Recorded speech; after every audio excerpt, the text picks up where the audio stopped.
Hey, what's going on, everybody? It's Brandon, and welcome back to Marotta Media. In this review, I'll be going over my thoughts on the latest entry into the Marvel Cinematic Universe, Doctor Strange in the Multiverse of Madness. So, Multiverse of Madness, we once again follow Doctor Strange, or Stephen Strange, played by Benedict Cumberbatch. After casting a forbidden spell in Spider-Man No Way Home that opened the door for multiverses to be open, Doctor Strange finds himself in a different universe, and it's up to him to protect a girl with a very unique ability that could help him. Now, let me get this out of the way. I was, 100 times more excited for this movie than I was for No Way Home. For Multiverse of Madness, there was more mystery to this film. With No Way Home, just about everything was leaked before the film actually came out. And don't get me wrong, I liked No Way Home, but just the element of surprise is a very powerful thing. And going into Multiverse of Madness, I did not know a whole lot, so just that alone made me more excited. And on top of that, you have Sam Raimi directing it, the guy who made Evil Dead and all three of the Tobey Maguire Spider-Man movies. And now after watching Multiverse of Madness, I can say that I really enjoyed it.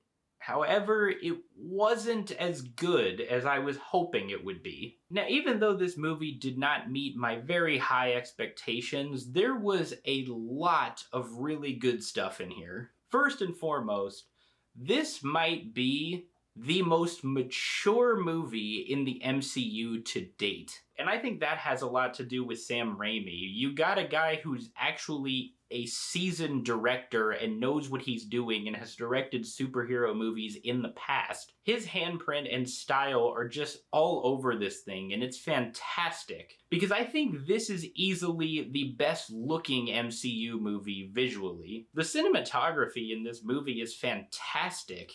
The colors are very vibrant and just pop off the screen. I would put this right up there with Eternals as one of the best visually looking MCU movies. Because the MCU has just fallen victim to this very flat and boring sort of visual style. So it's nice that Raimi decided to take a different approach and actually give us cinematography that looked inspired. His background in horror is also present in this film. There's quite a few moments that are very suspenseful and eerie, and it's actually pretty terrifying. I mean, it's not the scariest thing in the world, but I was like, oh, actually, that kind of caught me off guard. That was pretty scary, honestly. And there's a lot of genuinely unsettling moments because this movie's brutal.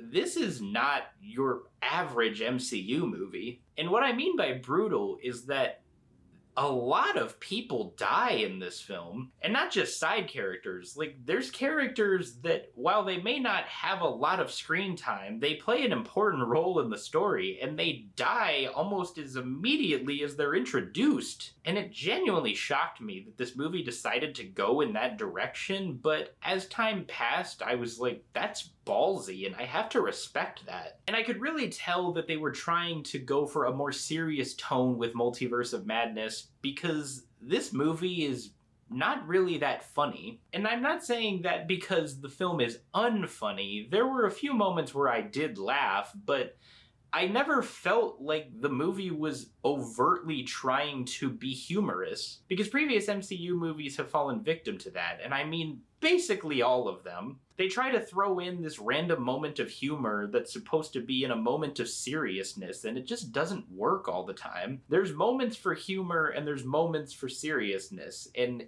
I feel like not many of them have found that perfect blend, but Multiverse of Madness absolutely did. It never seemed overly reliant on humor, and it never seemed overly reliant on action either. There's action sequences in Multiverse of Madness, and when they're there, they rock, but there's not a ton of them. It chose to focus more on the characters and the journey, and I can't really do anything except admire that. They also made a very bold choice by making the villain of this movie Wanda, or Scarlet Witch. Taking a character who's been in just about every single Marvel movie since Age of Ultron and you make them the villain, a character that we've grown to love and care for over the years. I mean, for God's sake, she just had her own television show last year, but WandaVision plays an absolutely integral role in this film. So if you have not watched WandaVision, watch it before you watch Multiverse of Madness, because if you didn't, you will be absolutely lost. But in this movie, Wanda just completely changes. She does not care who stands in her way because she will absolutely eviscerate them, and she does eviscerate a lot of people. However, even though the movie tries to make you understand where she's coming from, and I absolutely did, I never felt like it was trying to say that she was in the right. The film never tried to justify her actions. It just wanted you to understand why she was doing what she was doing, but it never once explicitly tries to tell you that she's correct in what she's doing. It's that perfect balance of making you understand where a character comes from, but not necessarily agreeing with their motives. However, there was a lot of things in Multiverse of Madness that I did not quite like. Now, this is a popular criticism of this movie, but I think it's absolutely true. I think that this script is a mess. Plot points and characters that we've never really seen before are just randomly introduced. As I mentioned in the plot synopsis, Doctor Strange has to protect this girl who has a unique ability. And this girl's name is America Chavez, and she's a brand new character that we've never seen before, and to my knowledge, did not show up in any of the trailers. So when I saw that she played one of the, if not the most important role in the story, I was a little bit caught off guard, because I didn't expect it. And like I said, I like being surprised, but it was never established that she was going to be in it. At least not to me, anyway. But she's very empty as a character. You find out that her ability is to just jump between different universes through the multiverse, but she never really knows how to do it. And you learn a little bit of her backstory, that she can only use this ability when she's in times of great stress. And this resulted in her sending her moms through like a wormhole into another universe. But that's pretty much all you know about her. You don't know where she came from, you don't know how she got this ability, and you don't really know how everyone suddenly knows about her. So that was definitely a missed opportunity to further expand on her character, because I was really interested in knowing more about it. And the movie begins with the wedding of Christine, played by Rachel McAdams, who was Doctor Strange's love interest in the first film. And I rewatched the first movie before watching this one, and I really didn't care about their relationship. I thought it seemed rather underdeveloped because they never really came off as a couple in the first movie. In fact, I think the best way that they've interpreted this relationship was in the show What If? Specifically the episode What If Doctor Strange Lost His Heart Instead of His Hands, which is far and away the best episode of that show. But in that episode, it perfectly showcased how Christine was so important to Stephen Strange, but in the first movie, it never really came off that way. I never got the impression that they were a couple, and at the beginning of the movie, Doctor Strange is just an asshole to her. So why am I supposed to care now that she's getting married? Because it seems like the right move for her was to not be with Doctor Strange. But whatever, that might just be a me thing. And for a movie called Multiverse of Madness, we don't really get to explore a whole lot of the multiverse, except for this short montage at the beginning where they first enter it. And madness is also in the title, and this movie really isn't that mad.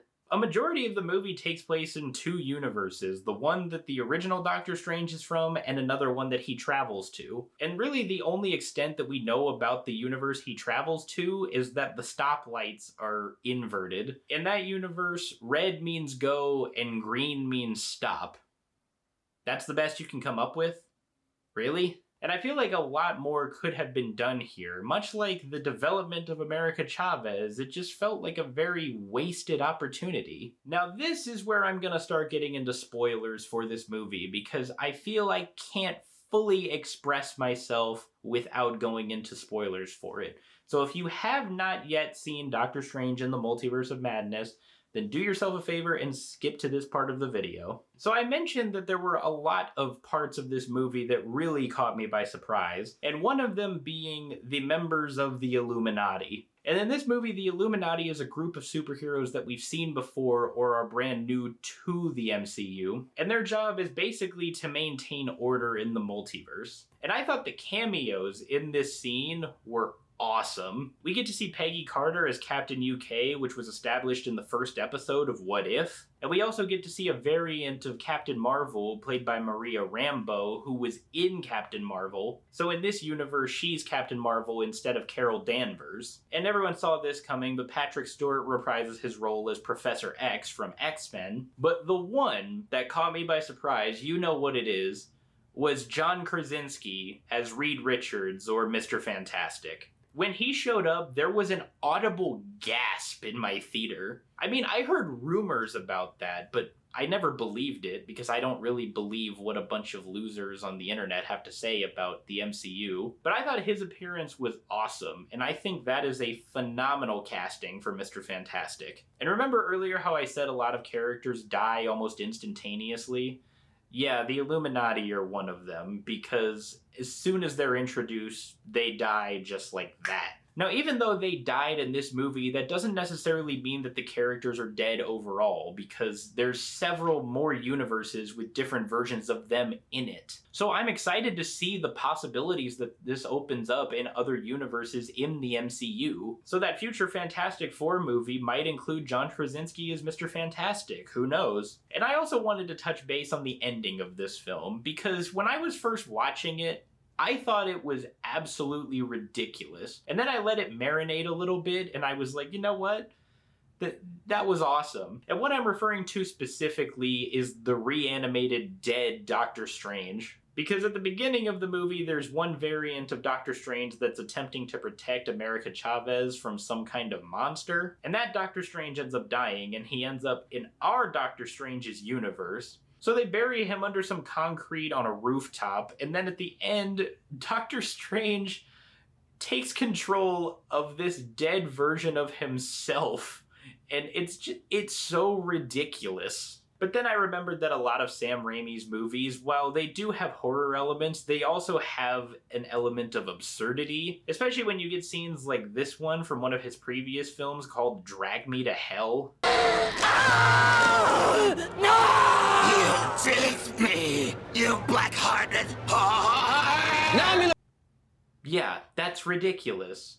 But I mean, it's not bad. It's pretty awesome and funny. But like I said, I was genuinely surprised by a lot of things that happened in this movie. The cameos from the Illuminati, as well as the ending, and just the fact that so many of the characters that we follow just end up dying. It really was so refreshing to go into a Marvel movie and not have anything spoiled for you, because No Way Home was spoiled for me. So that movie did not have that much of an impact on me when Tobey Maguire and Andrew Garfield showed up. So it was awesome to go into a film blind and actually be shocked by what you were watching. And also, I've got a bone to pick with the people who were in my movie theater, because my auditorium was pretty much sold out. But there is another cameo when Doctor Strange and America Chavez first get to the universe that they travel to. There's this like hot dog salesman, and he's played by Bruce fucking Campbell. And if you're not familiar with Bruce Campbell, he was in Sam Raimi's previous movies, like the Evil Dead movies, and he also had cameos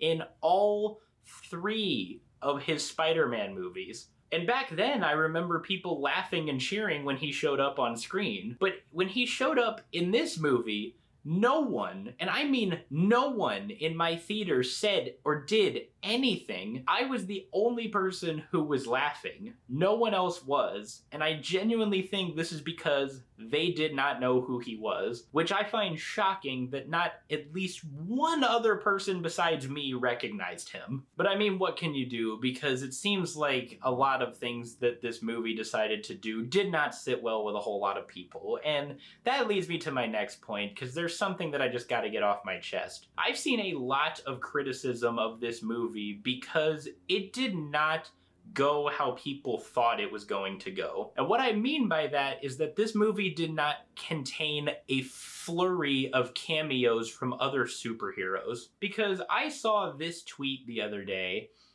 and it really pissed me off. That guy is upset that this movie did not contain cameos from all of the people that were pictured in that screenshot. Even though it was never confirmed that Tom Cruise or Deadpool were going to appear in this movie. If anything, those are just bad photoshops. But it really pisses me off that the MCU has become nothing but just like a show at this point. It seems like if any Marvel movie now decides to stray away from the standard formula of previous MCU movies, then fanboys will automatically write it off as garbage. Because like I said, Doctor Strange in the Multiverse of Madness is a risky movie. It took so many risks and so many of them paid off. This movie actually feels like it was aimed at adults, not just children. This movie was scary, it was bloody, it was brutal, it was violent. It didn't feel the need to make a stupid joke every few minutes. But that is just the standard for the MCU now. If you don't have a flurry of cameos and you don't make jokes every 5 seconds,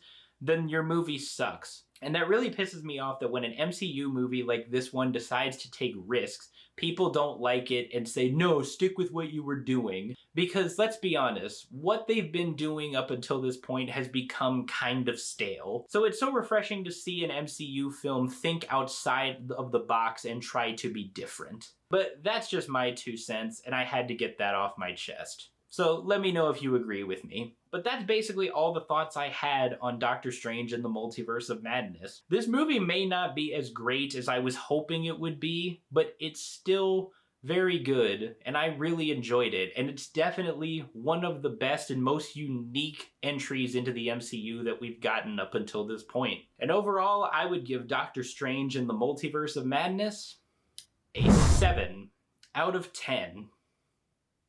Hey everybody, thank you so much for watching my review of Doctor Strange in the Multiverse of Madness. If you guys saw this movie, let me know what you thought about it. Did you love it? Did you hate it? Were you disappointed by it? Let me know, I'd love to know. If you guys like this review, then be sure to hit that thumbs up and do not forget to subscribe. If you want to see my previous reviews, then I will link those right over here. Other than that, I hope you all have a tremendous rest of your day, and I will see you all next time.